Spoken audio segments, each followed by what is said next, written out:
Hi, എല്ലാവരും സുഖമായിട്ടിരിക്കുന്നു വിശ്വസിക്കുന്നു. നമുക്ക് ഇന്നത്തെ റീഡിങ്ങിലേക്ക് പോയാലോ? ഇന്ന് നമ്മൾ നോക്കാൻ പോകുന്നത് നിങ്ങളുടെ ഇപ്പോഴത്തെ കറണ്ട് സിറ്റുവേഷൻ എന്താണ്, ഈ കറണ്ട് സിറ്റുവേഷനിൽ നിങ്ങളെ ബ്ലോക്ക് ചെയ്യുന്ന ഒരു കാര്യം എന്താണ്, അതിനെ മറികടക്കുവാൻ യൂണിവേഴ്സ് നിങ്ങൾക്ക് തരുന്ന ഒരു അഡ്വൈസ് എന്താണ്, ഇതാണ് നമ്മൾ ഇന്ന് നോക്കുന്നത്. അപ്പോൾ നമുക്ക് നേരെ റീഡിങ്ങിലേക്ക് പോകാം. നിങ്ങളുടെ ഇപ്പോഴത്തെ സിറ്റുവേഷൻ എന്താണ്, ഈ സിറ്റുവേഷനിൽ നിങ്ങളെ എന്താണ് ബ്ലോക്ക് ചെയ്യുന്ന എനർജി,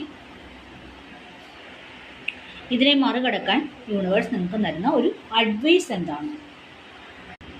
നിങ്ങളുടെ ഇപ്പോഴത്തെ കറണ്ട് എനർജി എന്ന് പറഞ്ഞാൽ, അല്ലെങ്കിൽ ഇപ്പോഴത്തെ നിങ്ങളുടെ സാഹചര്യം എന്ന് പറയുന്നത്, നിങ്ങൾക്ക് വ്യക്തമായൊരു ലക്ഷ്യമുണ്ട്, പക്ഷെ അതിലേക്ക് എങ്ങനെ പോകണം എന്ന് അറിയില്ലാത്തൊരവസ്ഥ.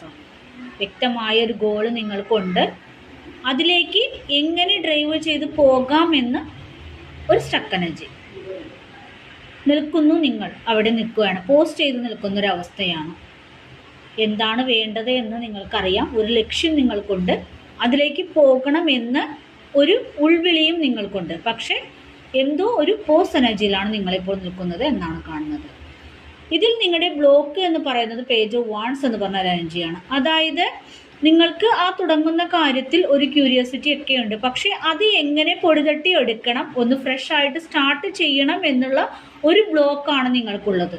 അതിലൊരു റീസ്റ്റാർട്ട് ചെയ്യാൻ നിങ്ങൾ ഏത് ഇതിലാണോ നിൽക്കുന്നത്, എന്ത് ഗോളാണോ നിങ്ങൾക്ക് നേടാനുള്ളത്, അതിൽ എങ്ങനെയാണോ റീസ്റ്റാർട്ട് ചെയ്യേണ്ടത് എന്നറിയില്ലാത്തൊരവസ്ഥയിലാണ് നിങ്ങൾ നിൽക്കുന്നത് എന്നാണ് കാണുന്നത്. അത് ആ ഒരു സ്റ്റാർട്ട് എന്ന് പറയുന്നത് നിങ്ങളുടെ ഒരു ബ്ലോക്കായിട്ടാണ് നിൽക്കുന്നത്.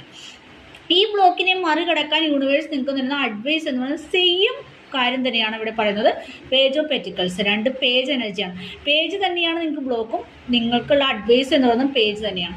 ഇവിടെ പേജ് ഓഫ് പെറ്റിക്കിൾസ് എന്ന് പറയുമ്പോൾ നിങ്ങൾക്ക് യൂണിവേഴ്സ് തരുന്ന അല്ലെങ്കിൽ ഒരു അഡ്വൈസ് എന്ന് പറയുന്നത്, നിങ്ങളുടെ കയ്യിൽ ഒരു സീഡുണ്ട്, അത് നിങ്ങൾ ബോധപൂർവം തന്നെ നട്ടു വളർത്തു എന്നാണ് യൂണിവേഴ്സ് പറയുന്നത്.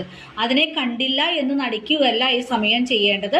നിങ്ങളുടെ കയ്യിലുള്ള ആ വിത്തിന് ശരിയായ രീതിയിലുള്ള പരിചരണം കിട്ടിക്കഴിഞ്ഞാൽ അത് വളർന്നു വലുതാകും എന്നാണ് യൂണിവേഴ്സ് പറയുന്നത്. അതായത് നിങ്ങൾ എന്ത് ഗോളാണോ സെറ്റ് ചെയ്തിരിക്കുന്നത്, അതിലേക്ക് നിങ്ങൾ പാഷനോട് കൂടിയും സ്റ്റെബിലിറ്റിയോട് കൂടിയും തുടങ്ങൂ എന്നാണ് യൂണിവേഴ്സ് പറയുന്നത്. നിങ്ങളെ കാത്തിരിക്കുന്നത് ഒരു ബിഗ് ഫൗണ്ടേഷൻ തന്നെയാണ് നിങ്ങളെ കാത്തിരിക്കുന്നത് എന്നാണ് യൂണിവേഴ്സ് നിങ്ങളോട് പറയുവാൻ ആഗ്രഹിക്കുന്നത്.